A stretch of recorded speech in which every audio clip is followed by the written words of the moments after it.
16 من بطولة دوري أبطال آسيا.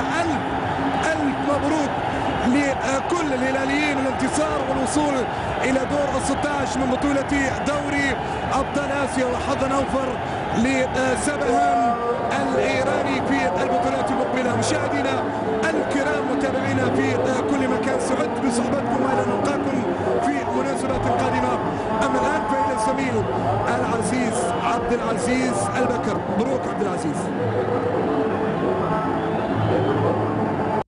شكرا لزميل حماد العنزي. أصعب 5 دقائق مرت على الجمهور الهلالي والسعودي المتابع لهذه المواجهة. موقعة الرياض لجامعة الهلال السعودي بضيفه سبهان أصفهان الإيراني. الهلال يعتلي مجموعته وتأهل لدور 16 بفضل الهدف الوحيد الذي سجله في مجريات الشوط الأول، وفي نهاية الشوط الأول بالتحديد يتأهل سامي الجابر.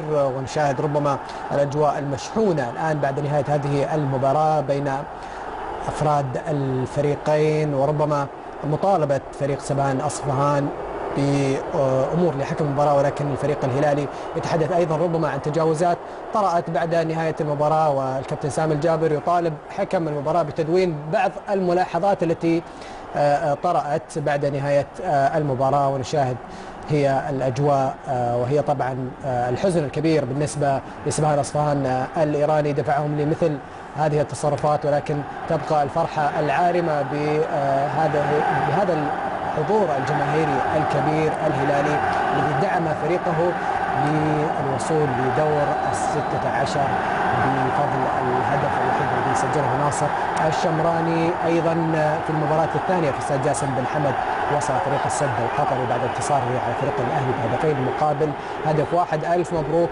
للهلال متصدر هذه المجموعة، ألف مبروك للسد القطري ثاني هذه المجموعة. نشاهد هذه الفرحة العارمة في استاد الملك فهد الدولي بالرياض.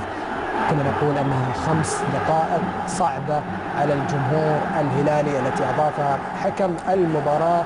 شاهدنا فريق الهلال تحول شكلا في مجريات الشوط الثاني مع المتغيرات التي طرأت على الفريق الهلالي، سنتحدث عنها عن الجوانب الفنية، ولكن هذه هي ليلة الزعماء، وهذا هو مساء الزعماء حينما انتصروا على سبهان أصفهان في موقعة صعبة ليصل الزعيمان الهلال السعودي والزعيم القطري فريق السد إلى دور 16 على المجموعة الرابعة في بطولة دوري أبطال آسيا. لحظات صعبة يمكن من أطول 5 دقائق في هذا الموسم الرياضي. والله الحمد لله. يعني تتكلم عن